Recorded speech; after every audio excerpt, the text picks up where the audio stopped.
Hello, everyone, and welcome to The Sweet Spot. We are your hosts. I'm Diane. And I'm Michael Pinball Clemons. And we are so excited to be here today. The Sweet Spot really is joy unspeakable, having balance in all you do. It's being grateful, even when things aren't great. The desire to help others when you may be hurting yourself. It is submission to a sovereign God who is in control when things look good or bad. The Sweet Spot means happy times are happier, challenging times are growth opportunities, and love is the ruler of the day. The Sweet Spot is resting and sometimes wrestling in the arms of the Almighty. Simply put, if you're in your sweet spot, you're probably abiding in the fruits of the Spirit. Love, joy, peace, patience, kindness, goodness, faithfulness, gentleness, and self-control. So we hope you join us as we take this journey and engage in topics that we hope will inspire, encourage, challenge, uplift, excite, insight, refresh, restore, revitalize, comfort, stimulate, and strengthen each of you in your daily walk.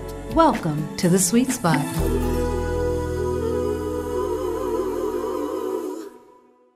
Now, ordinarily, we would, getting to know you, actually develop a relationship and ask you questions, but we can't interact with you just yet. We're going to figure out a platform to do that. But today we thought instead we'd interview each other, let you get to know us and build a relationship that way. So I'm going to start today by, interviewing Diane. So my bride, Diane, is my wife of 23 years. We've been together for 31 years, but it didn't start there. So I want to take you back a little bit. Oh, boy. You grew up in a big family.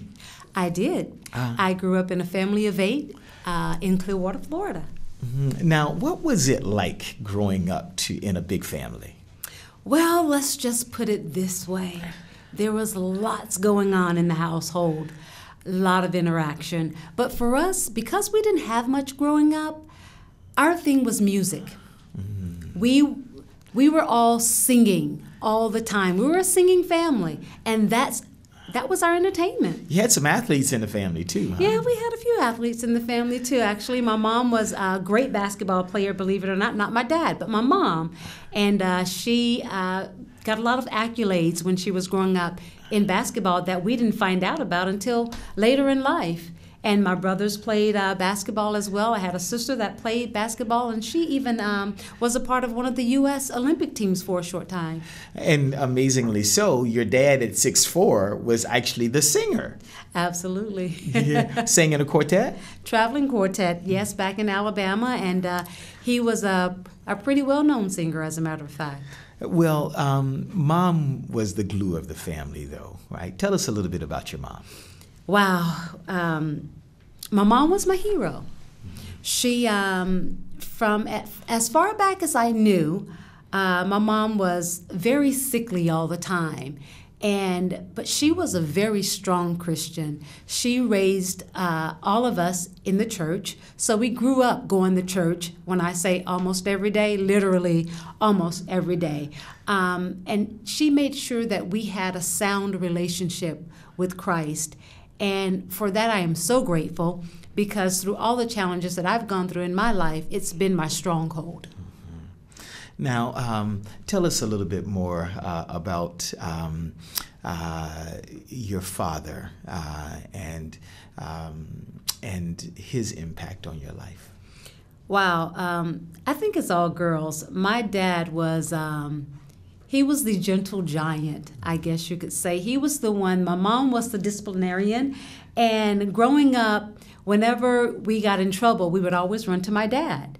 And he was the one, he was the protector. And he was always the protector of the family. Even when he was out in the street or talking to his friends, he would always point each one of his kids out. And he'd say, you see her, you see him, you see that one? Don't go near them.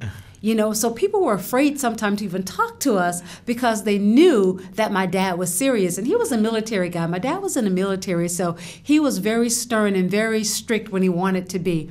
But my dad was, he was a gentle giant, and he was the protector of the family. He was my hero as well. Yeah, he had some interesting culinary desires as well. Yes, to say the least. If any of you know anything about growing up in the South, let's just put it this way. They like to kill whatever had four legs. And that was my dad. He loved to go out and he would, I guess you would say hunt. You could call it hunting. And whatever he killed, he'd bring it home and he'd teach us how to skin it and he would eat it. Wow. So raccoons eat Raccoons, possums, Wow. it didn't matter. Whatever it was, Wow. he ate it. And we would all sit there and be like, ooh, gross. But, you know, that's what he liked. Now, you're a family that grew up with a lot of love, but you didn't have a lot of stuff. You have told me a story. Your sister Minnie, your oldest sister, one day when there was nothing to eat in the house. Would you expound on that story for the audience? Yeah, sure. I was pretty small, probably around 8 or 9 years old, I think, if I remember correctly. But growing up, as you were saying, we didn't have much. And I remember this story so vividly. My parents had gone out for the day. They told us that they were going to go out and try to get food because there was nothing in our house. When I say nothing, the cupboards were bare, the fridge was bare, there was nothing to eat. And so they told my older sister, you look after everyone, we're going to go out and we'll be back in a few hours. Well, hours went by and my parents, they hadn't made it back. And as you know, when you're young and when you're hungry, the stomach began to do some things. And so, like all kids, we started complaining and whining and saying, you know, where are they? We're hungry. And it was starting to get dark. So my older sister took charge and she brought all of us into the living room, which was pretty much a big open space because we didn't have much furniture and a hardwood floor. She sat us down on the floor in a big circle. And we all sat there and we looked at her like, okay, what's next? You have food? Like, let's eat, right? Mm-hmm. And she just simply, she didn't say one word. My sister got up. She left us sitting in the circle. She walked out of the room. And we sat there and we looked at each other like, what's going on? So a few minutes later, she came back and she sat down. She reached in her pocket. She pulled out a small bottle of salt. And then behind her back, there was a roll of toilet paper that she pulled out. Now we're looking like, okay, we're hungry and you're bringing salt and a roll of toilet paper. She still said not one word. She stood back up, and you know how the toilet paper it's in squares, right? Mm-hmm. So she began to rip off a square of tissue paper. And she walked around the circle, and she sat the toilet paper in front of each one of us, just one little square in front of all 7 of us. And then she sat down and she put a piece in front of herself. And she sat there, didn't say anything again, stood up again, and she began to sprinkle salt on each square piece of tissue as she walked around the circle. She came back, sat down again. She took a moment, and she looked at us and she said, now what I want you to do is I want you to roll that tissue paper up, and I want you to chew on it. And we all thought she had lost her mind. We looked at her like, are you serious? And she said, yes. And being obedient, because she was the oldest, we all began to roll the tissue up, and we stuck it in our mouth and began to chew on it. Little did we know that my sister knew that the salt would ease the hunger pains. And it did. We began to chew on that tissue paper, and we sat there as the hunger pains began to go. And sometimes I sit and I remember that story, and sometimes it's really hard to talk about because it reminds me of how much we didn't have. But at the same time, I'm reminded of how much we did have, because there was so much love that we had for one another. There was so much love in our family that a lot of times we forgot that we were poor, because our mom taught us that as long as we had one another, we didn't need anything else.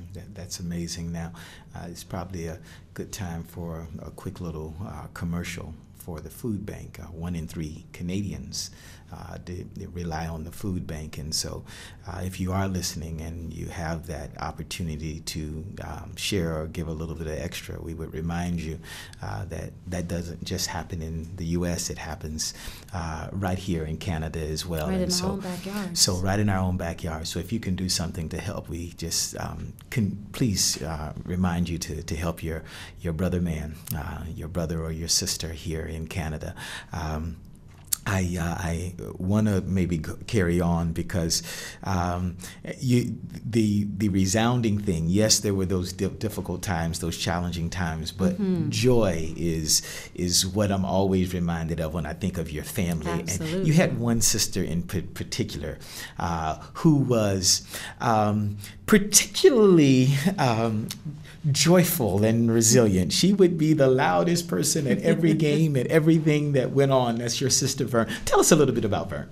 Wow. My sister Vernette, she was a special person. I think out of all the siblings, she was the most difficult at childbirth for my mom. But yet she was the most vibrant. She was the happiest. She was always smiling, and she loved music.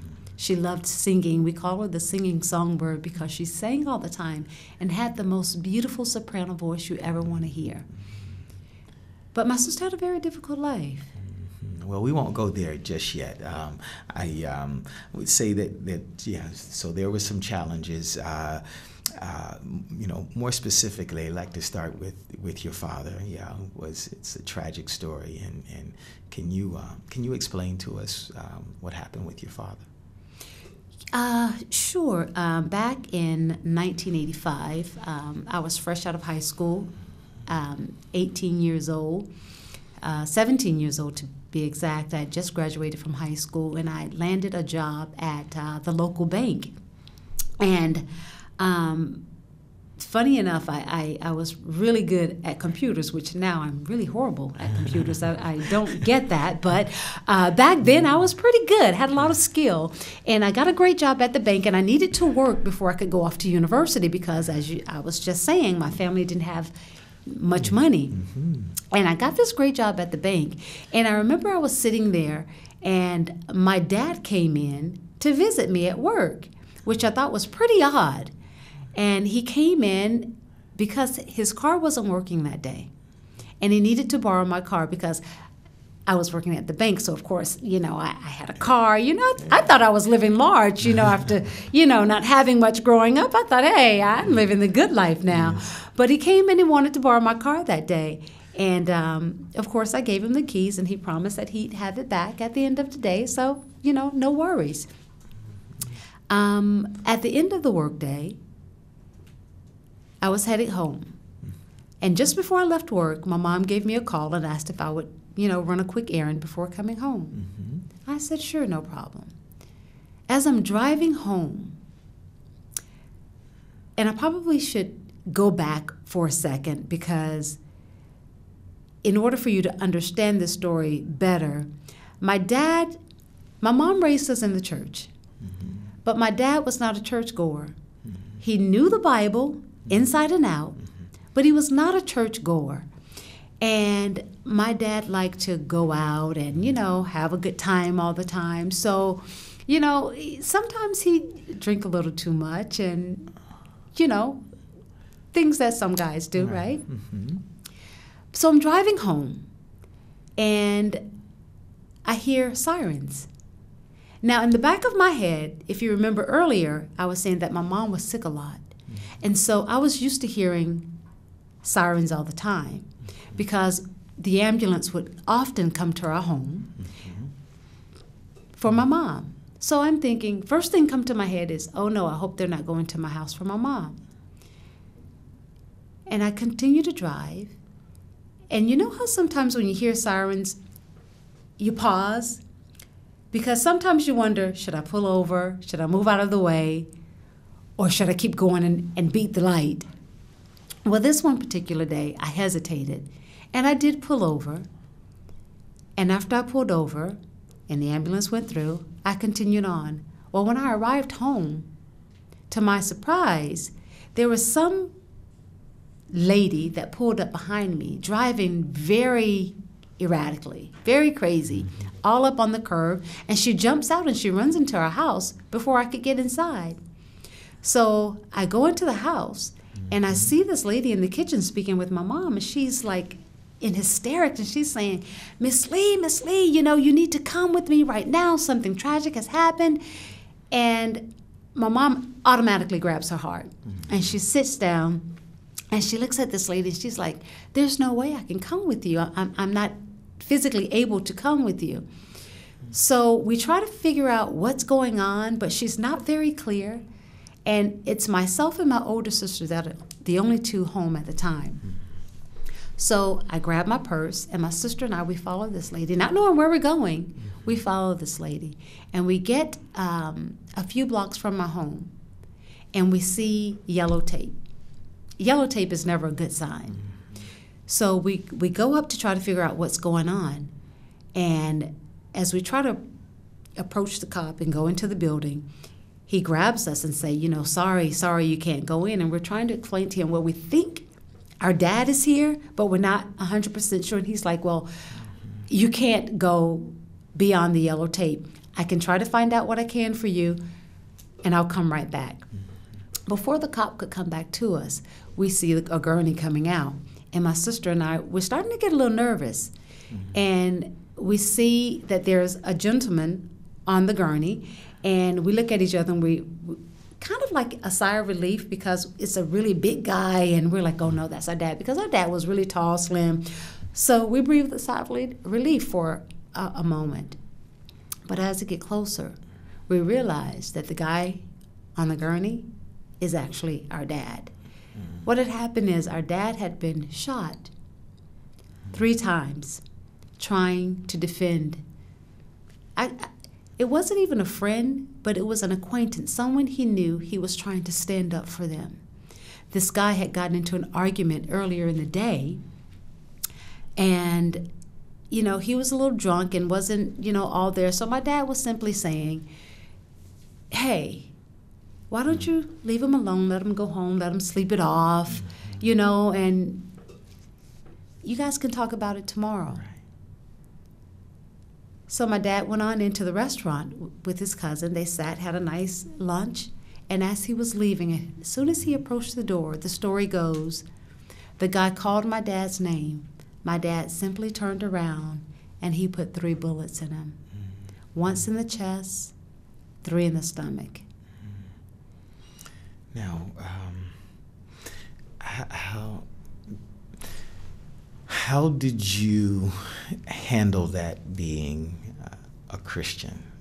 Were you ever angry at God? Were you able to forgive the gentleman who shot your father? I was very angry. I hated the man that shot my dad. I was 17 at the time, just about turning, no, I had just turned 18. And for me, at that age, I needed my dad. He was our sole provider. And for that to have been taken away from us, I was very angry. I hated God. I hated the guy that shot him. Like, I went through a period in my life where I just wanted to be disobedient because I was angry. But I remember what my mom said to us. She sat us all down, and she said to us, in order for us to move forward, we've got to forgive.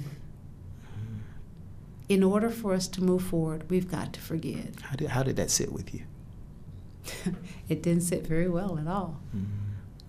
Because I wasn't ready to forgive.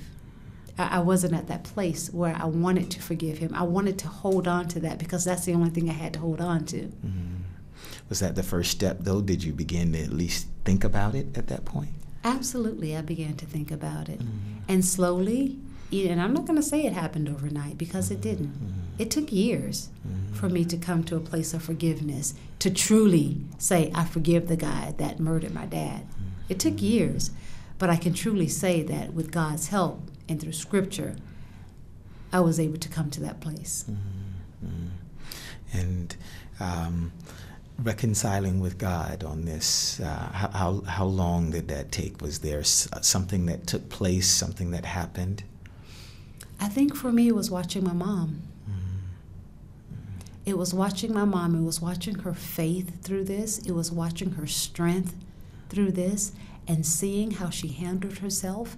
And I think the most powerful thing for me was when she came face to face with the guy that murdered my dad. And seeing how eloquent she spoke, and how she quoted Scripture to this person, and how she stood in front of him and said, I forgive you. She was in so much pain, but yet she said, I forgive you. Now, where did she do that? Funny enough, at our home. This guy came to our home. He was weeping. He was crying. He wanted to explain himself. And of course, we didn't want to let him in. But my mom said, no. Open the door. Allow him to come in, because I need to do this. And so he got convicted, but he wasn't in jail long then. He got convicted, but he was not in jail long at all. I think he served under a year. Wow. And how do you feel about it today? What would you say to someone who maybe has had a similar experience and something they may be going through right now? I would say, what just popped in my head for some reason was, weeping may endure for the night, but joy cometh in the morning. And that was so true with us. Going through something like that, it's so hard because everyone's different. Everyone handles their circumstances differently. But for me,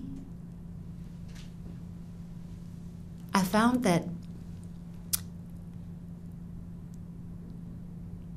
myself on my knees a lot, because I saw my mom on her knees. And she would gather us as a family, and we would pray together. And we would have devotion together. And we would sing together. And for us, those were the things that got us through the hard times, understanding that in spite of all the hardship, in spite of all the pain, that God was truly present. Even if we didn't feel him at that moment, he was still present, because Scripture tells us he will never leave us nor forsake us. Wow, we didn't know how we were going to feel the first show, and we're only halfway there, right? This is life is full of adversity, and adversity in life is guaranteed. Important if you're going to find your sweet spot, to allow God to walk with you, to turn those burdens over to Him. And we're so glad that we have an opportunity to be here and to host. The Sweet Spot has begun. Would you like to sign off? Absolutely. I would love to sign off. So until next time, remember the words of Edward Everett. I am only one, but I am one. I cannot do everything, but I can do something. What I can do, I ought to do. And what I ought to do, by the grace of God, I will do. So find your sweet spot and live, love. Until next time.